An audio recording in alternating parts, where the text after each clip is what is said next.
The ultrasound gel was cold. I flinched slightly as the doctor pressed the transducer onto my belly, her gentle smile trying to ease the tension I couldn't hide. I stared at the monitor, eyes wide, heart pounding. 20 weeks. Today was the day I would finally find out if I was carrying a boy or a girl, and Gavin had promised he would be there for this moment. But his chair beside the exam table was still empty. "We'll just get started," the doctor said kindly. "He might still make it." I nodded and tried to smile. I wasn't angry, at least not yet. As the grainy black and white image flickered to life on the screen, I felt a swell of something I couldn't name. Wonder, fear, awe. The doctor pointed things out with practiced precision. "There's the head, spine looks perfect. And here, see that movement? That's your baby stretching." My throat tightened.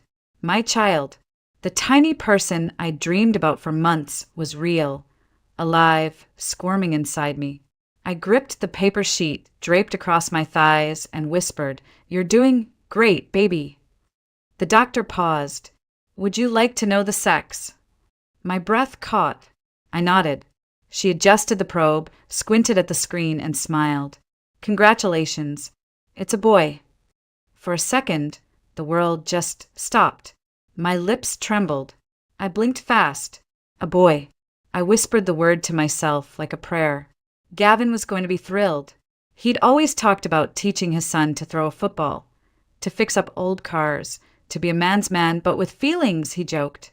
We'd even picked out a name, Lucas. I wiped my belly and pulled my sweater down, heart still racing. The doctor handed me a printout of the ultrasound image, and I clutched it like it was made of gold. I stepped out into the hallway of the clinic, already pulling out my phone to call Gavin. No answer. I texted, "It's a boy. Meet me in the lobby." Still nothing. Maybe he was just parking. I decided to go find him. The clinic was bright and modern, its halls filled with light from tall windows and the scent of flowers near the reception area.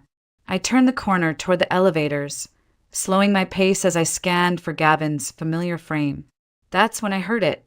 His voice, low, urgent, coming from the end of the corridor, near the vending machines. "We have to be more careful. She's getting suspicious." I froze. Every part of me went still. I inched closer, the photo of Lucas crinkling slightly in my hand. "You're overreacting," a woman replied. Familiar voice. So familiar it made my skin go cold. "She has no idea. Trust me." Sierra, my best friend. I pressed my back against the wall, holding my breath. I could barely hear over the blood rushing in my ears. "I'm serious," Gavin hissed. "You're 4 months now. It's only a matter of time before people start noticing." "Then I'll say it's someone else's," Sierra snapped. "She won't question it. She's too trusting." For months? I staggered a step back, then forward again, my balance wavering. My vision blurred for a second, and I had to blink hard to stay upright. I wasn't mishearing. Gavin. And Sierra. For months. A baby. I clutched my stomach protectively, shielding Lucas as if my body could keep him safe from words. "She'll figure it out eventually," Gavin said. "She's not stupid." "I'll tell her I've been seeing someone else," Sierra muttered. "She'll believe it. She always believes what people tell her." My knees buckled. I crouched against the wall, the cold towel pressing against my spine. My heart beat so fast it felt like it might burst. Betrayal doesn't come in one sharp blow. It bleeds into you, quietly, relentlessly, until it fills every space inside you with ache. They were still talking, making plans, like I didn't exist, like I was just a hurdle in their perfect little story. "I'll take care of the baby," Sierra said, her voice soft now. "You just help financially. She doesn't have to know anything." A sob rose in my throat. I swallowed it down. I looked down at the ultrasound picture in my hand. Lucas, my baby boy, and Gavin was going to have another child. With her. I didn't cry. Not yet. I stood up, fixed my hair, and walked around the corner.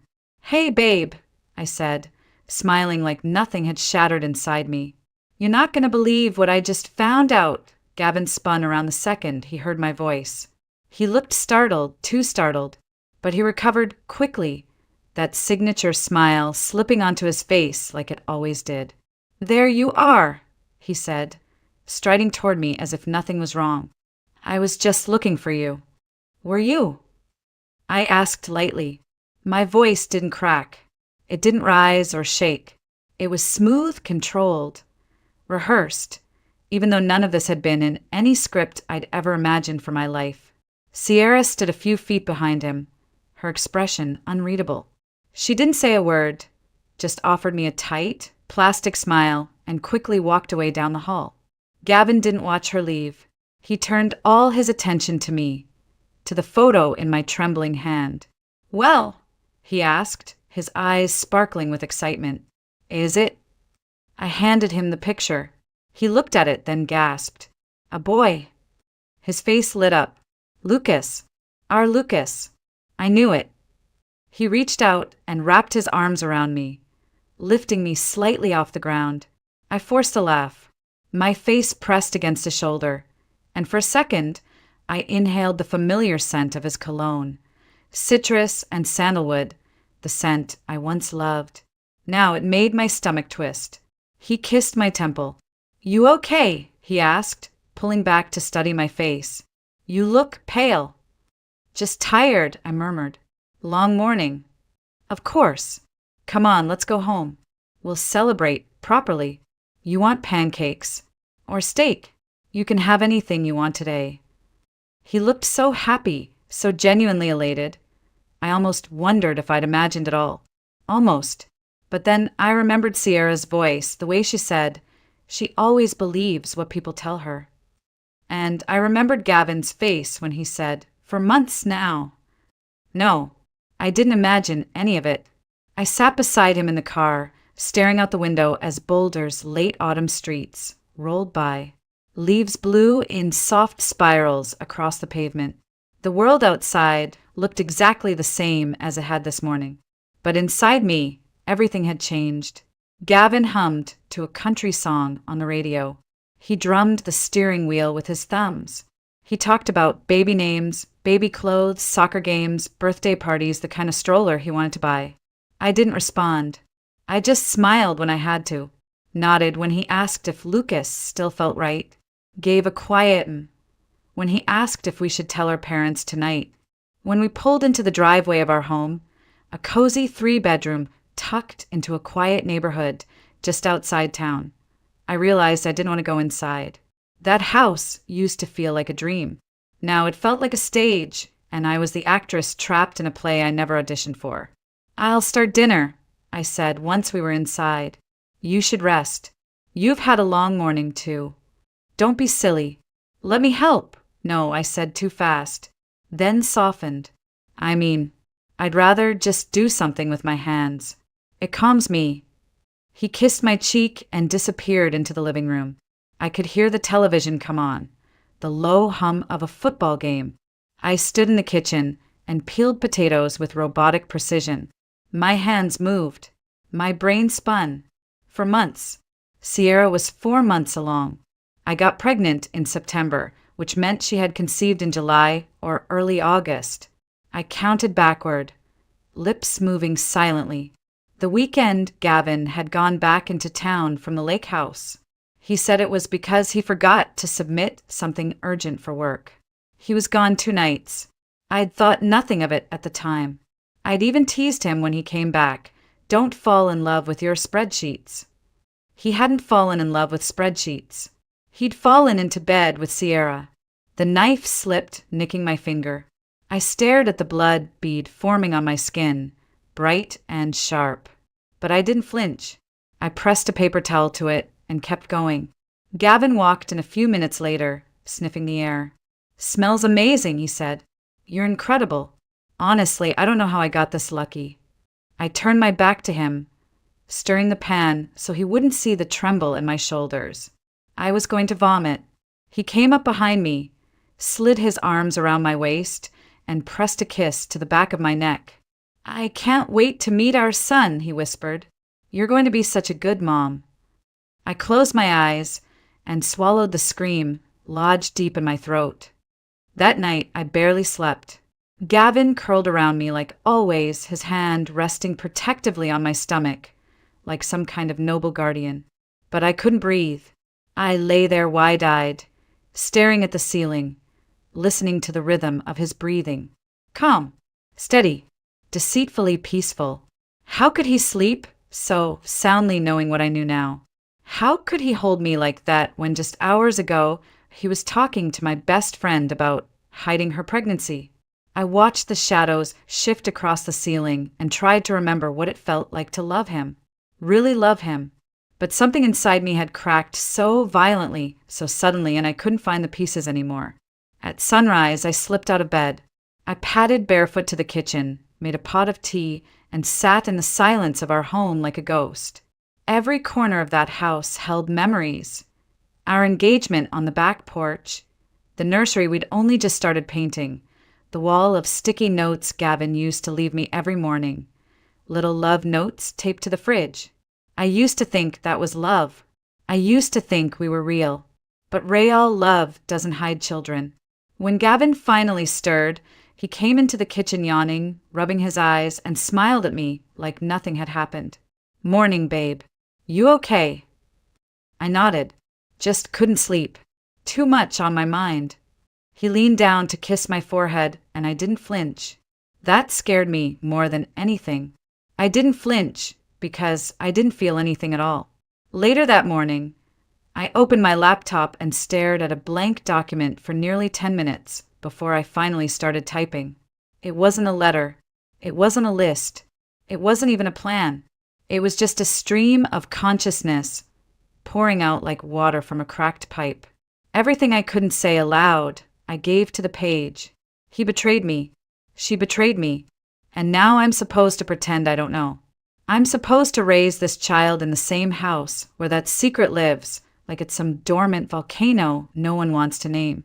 I wrote for hours. I paused only when Lucas kicked inside me, a sudden thump against my ribs that startled me out of my spiral. "Hey," I whispered, placing both hands on my belly. "I'm sorry. You didn't ask for any of this." He kicked again. Strong. Steady. I smiled through the tears I hadn't even noticed were falling. That afternoon, while Gavin was out on a grocery run, my phone rang. I checked the screen. Sierra Monroe. I almost didn't answer. My fingers hovered over the red button. But curiosity won. "Hey," I said, my voice hollow. "Madeline," she chirped. "Oh my God, how did the ultrasound go?" I swallowed. "It's a boy." There was a pause, then a squeal. I knew it. Gavin must be over the moon. "He is." Another pause. "Listen, I was wondering if you wanted to meet up. I have some news too." "News?" "Well, I'd rather tell you in person." I already knew what her news was, but I wanted to see her. I needed to.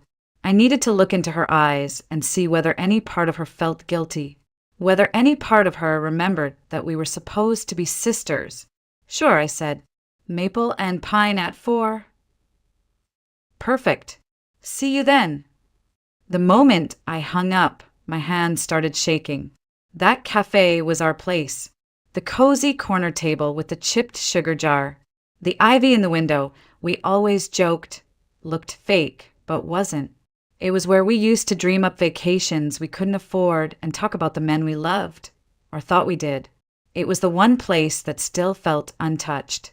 Until now.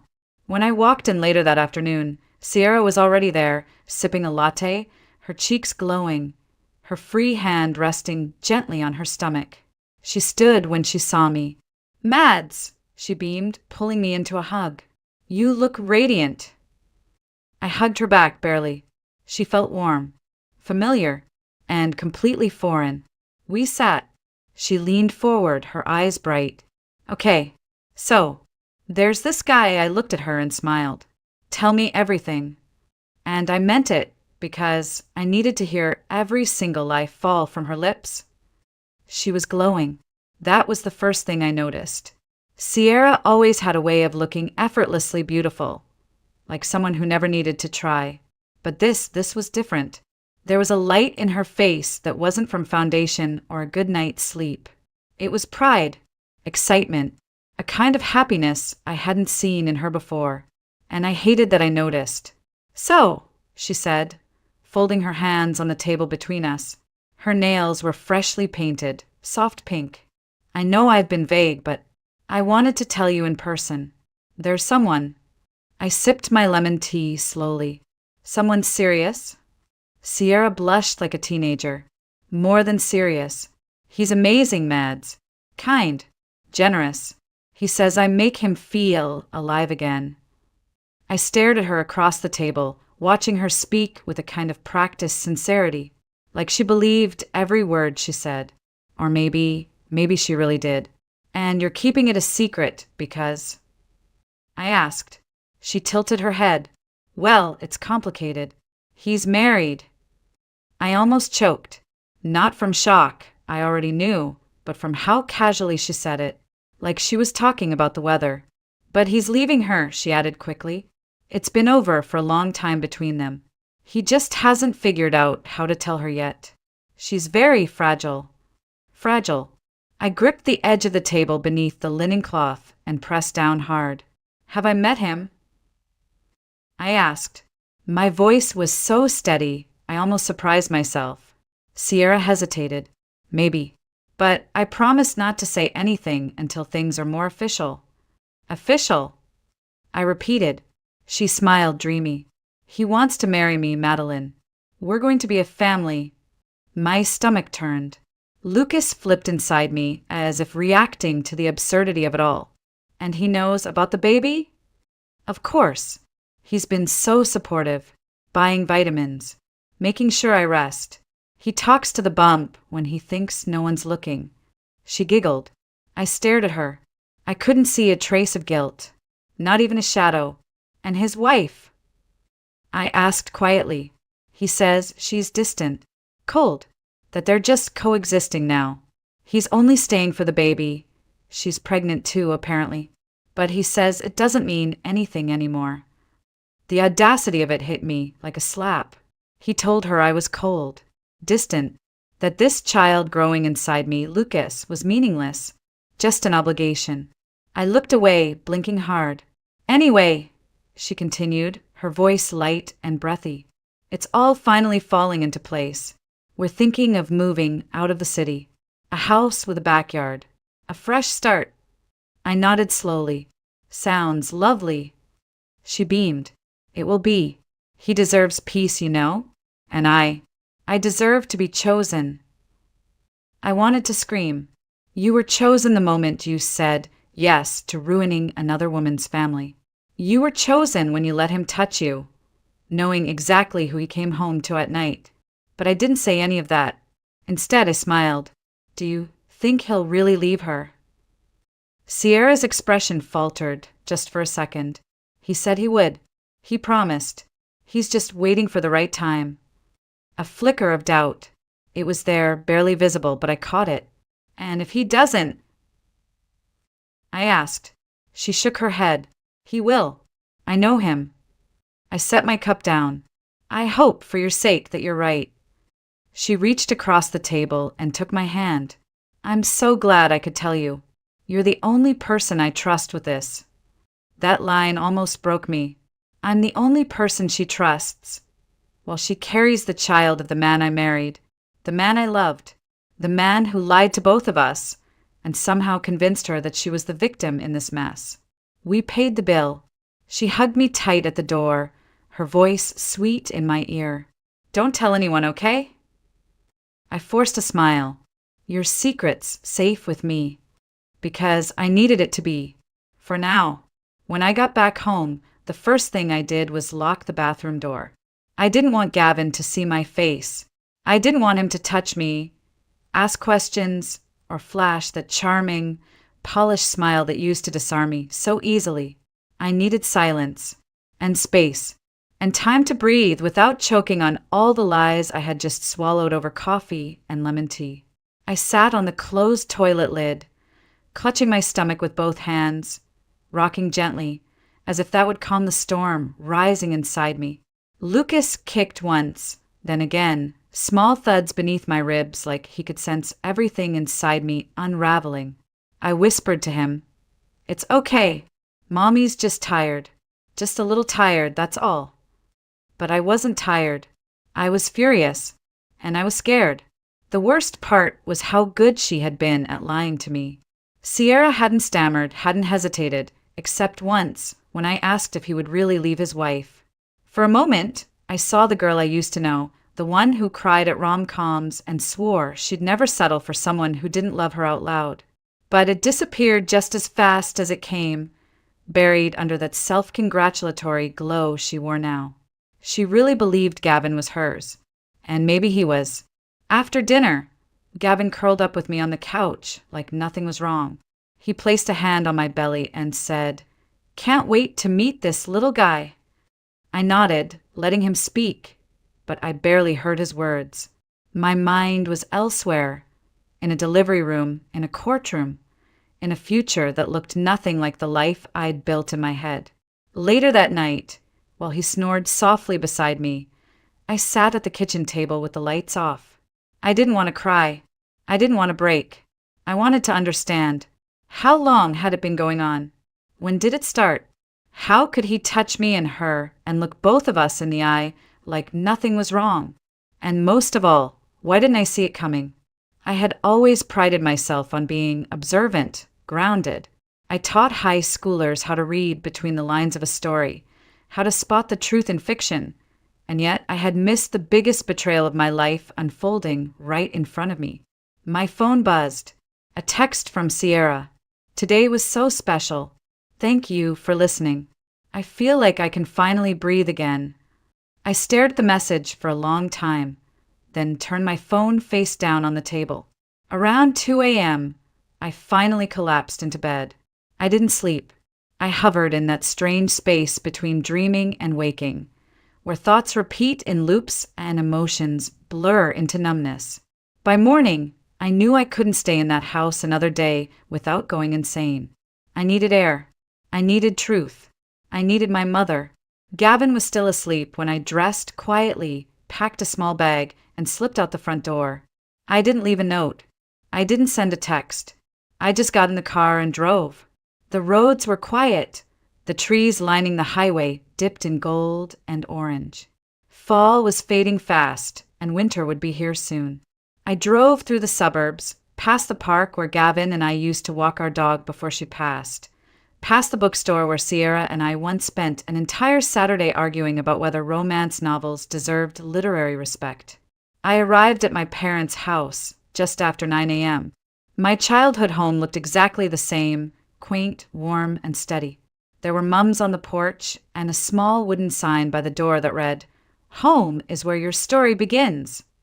I knocked once, then opened the door with the spare key still hidden under the frog statue. My mom was in the kitchen, pulling a tray of muffins from the oven. She turned, saw my face, and froze. "Madeline," she said softly.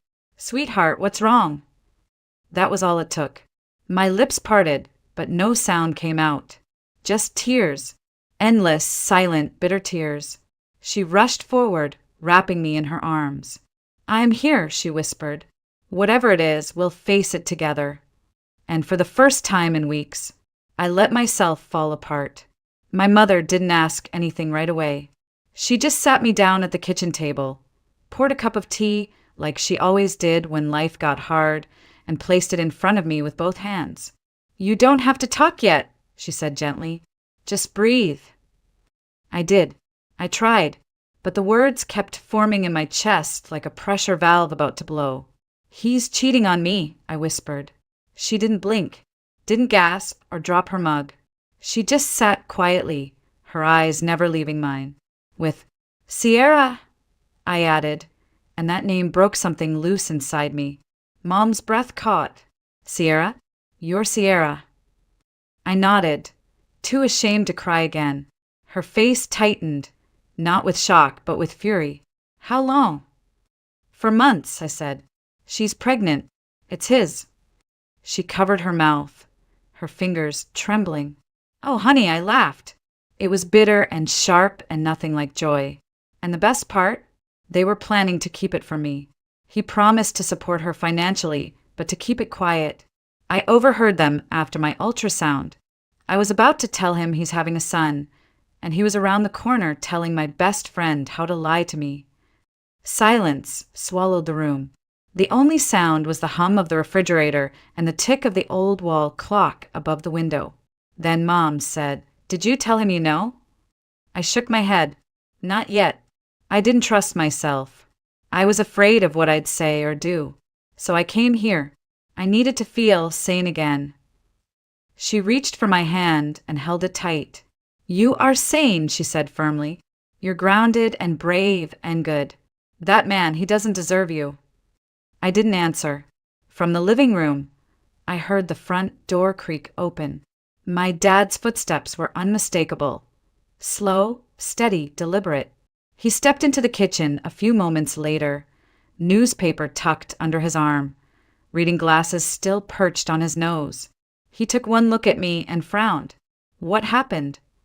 My mom stood, walked over to him, and whispered something in his ear. His jaw tensed. His eyes flicked toward me, then back to the wall behind me like he was fighting the urge to punch something. "He did what?" he said, voice low. "Dad, please don't what? Be angry?" "Because I am." I stood up, shaky on my feet. I didn't come here to make it worse. I just didn't know where else to go. "You came to the right place," he said. "You're not alone in this. You never were."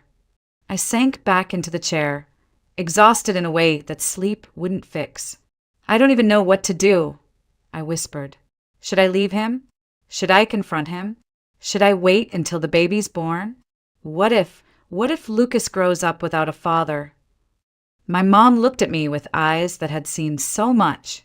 "That man made his choices, Madeline. Your job is to protect yourself and your son. Nothing else matters right now." Dad added, "If you stay, you're telling him that what he did was survivable, that your love is elastic enough to stretch around betrayal. Is that the kind of marriage you want your son to learn from?" I stared down at my tea. No, it wasn't, but I wasn't ready to say it aloud yet. Mom must have sensed my hesitation because she stood and said softly, "You don't have to make any decisions tonight. Rest. Eat something. Let yourself breathe." She cooked me soup, potato, and leek, my favorite since I was 10. And we sat at the table like we used to after school when I would tell her about drama club or the girls who gossiped too loud in class. Only now the drama was mine. That night, I slept in my childhood bed. The same comforter, the same posters on the wall, the same creaky floorboard by the closet. But I wasn't the same girl who had once dreamed of fairy tale love. I was a woman now, a mother, and in the morning, I would stop pretending I wasn't broken, because sometimes being broken is exactly what helps you see the cracks in everyone else. I drove back home the next day with a knot in my stomach and a storm under my skin. My hands gripped the steering wheel tighter with every mile that brought me closer to him, to the man who had smiled at me while betraying me in the most intimate way. I'd rehearsed 100 different versions of what I would say, but none of them felt right. The only thing I knew was this: I wouldn't lie anymore. I wouldn't smile through pain. I wouldn't protect his comfort at the cost of my truth. When I walked through the front door, Gavin looked up from the couch like he hadn't even noticed I was gone for hours. He was in sweatpants, his laptop open, a half-eaten sandwich on a plate next to him. "Hey, babe," he said, standing. "Where'd you go?" I tried calling. "I was with my parents." He blinked. "Everything okay?" "No," I said calmly. "We need to talk." He froze for a second, then shut his laptop slowly. "Okay, is something wrong with the baby?" "No, Lucas is fine." I placed my purse on the counter and looked him straight in the eye. "It's you who's the problem." The color drained from his face. I didn't flinch. "I know about Sierra," I said. "I heard everything. At the clinic, you weren't exactly whispering." His jaw tightened. "Madeline, you don't get to explain it away," I snapped. "I heard you. Every word. The part where you said, I'm getting suspicious. The part where she said she'd lie to me. The part where you agreed to support her quietly. He opened his mouth, closed it again, then finally said, It's not what you think. I laughed. It was cold and ugly. Really? Then please, tell me what exactly I misunderstood. It just happened, he muttered. It was one time. A mistake. She said she was on birth control. For months, I cut in. She's 4 months pregnant, Gavin. That's not one time. I didn't plan for this. No. You just planned to keep it secret. He rubbed his hands through his hair, pacing the living room like a man trapped in his own guilt. Look, I was going to tell you. Eventually. When? After Lucas was born? After Sierra's baby was in preschool? Were you just hoping I'd never figure it out? He looked at me, finally meeting my eyes. I didn't want to hurt you. That was what broke me. You didn't want to hurt me? I repeated, You had a choice every step of the way, Gavin. And every single time, you chose you. You chose the lie. He reached for me, but I stepped back. I'm leaving, I said. I've already packed a bag. I'm taking Lucas and going back to my parents' house. His face collapsed. Madeline, please. Let's talk this through. We are talking. You just don't like what I'm saying. I'll fix it, he promised. I'll end it with Sierra. I'll go to therapy. I'll do anything. You've had 4 months to do anything. You did nothing. He stood there, helpless, silent. I grabbed my overnight bag, my prenatal vitamins, my phone charger. My hands were shaking, but I didn't stop moving. And the baby, he asked quietly. You're going to keep me from my son? You want to be a father? Then act like one, I said. Go through the courts. File for visitation. Pay child support. You don't get to play happy family just because your affair blew up in your face. He reached for me again. Please, don't do this. I turned to the door. You already did it, Gavin, I said without looking back. Now you live with it. And then I walked out. The first night back at my parents' house, I slept more deeply than I had in months. Not because I wasn't hurting, God, I was, but because the mask had finally come off. No more pretending. No more performing. Just me and the truth. I woke up to the sound of my mom humming in the kitchen. The smell of cinnamon rolls drifting through the house like a memory from childhood. I lay there for a moment with my hand resting on my belly, feeling Lucas turn gently beneath my skin. We're okay, I whispered to him. We're going to be okay. The weeks that followed were quiet, but not empty. I focused on preparing for Lucas. My dad painted the spare bedroom a soft green, the color I'd loved since I was a little girl.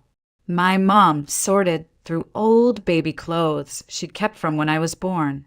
She cried over a tiny pair of socks. I cried over everything else. Gavin called. I didn't answer. Then he emailed, texted, even sent flowers to my parents' house. White chrysanthemums, the same ones he'd brought to the hospital when my grandmother died. I didn't respond, because now I understood the difference between regret and responsibility. He wasn't sorry for what he'd done. He was sorry he'd been caught. One crisp April morning it happened. The contractions started slowly, just a dull ache in my lower back. I wasn't sure at first, but then they became rhythmic, persistent, undeniable. I woke my mom, and within minutes, the house was moving like a well-oiled machine. Hospital bag, phone charger, snacks, insurance cards. My dad warmed up the car, and we were off. The ride to the hospital was a blur. I remember gripping the armrest during every bump in the road, the sun rising pink and gold over the mountains, my mom holding my hand as I breathed through the pain. She whispered, "You're doing so well, sweetheart," and I clung to her voice like a lifeline.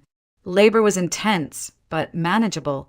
I focused on each breath, each push, each moment closer to meeting the boy who had been with me through every heartbreak. And then at 3:14 p.m., I heard him cry for the first time. Lucas, my son, My lungs collapsed with the weight of love and relief and disbelief all at once. They laid him on my chest, and I stared down at his tiny, wrinkled face. His little fists curled tight against my skin.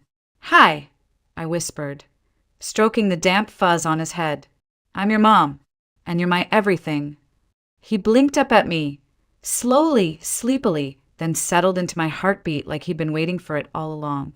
The nurses said he was perfect, healthy, strong, 7 pounds, 1 ounce, 10 fingers, 10 toes. I counted them twice just to be sure. My parents came in later with balloons and flowers and the softest baby blanket I'd ever seen.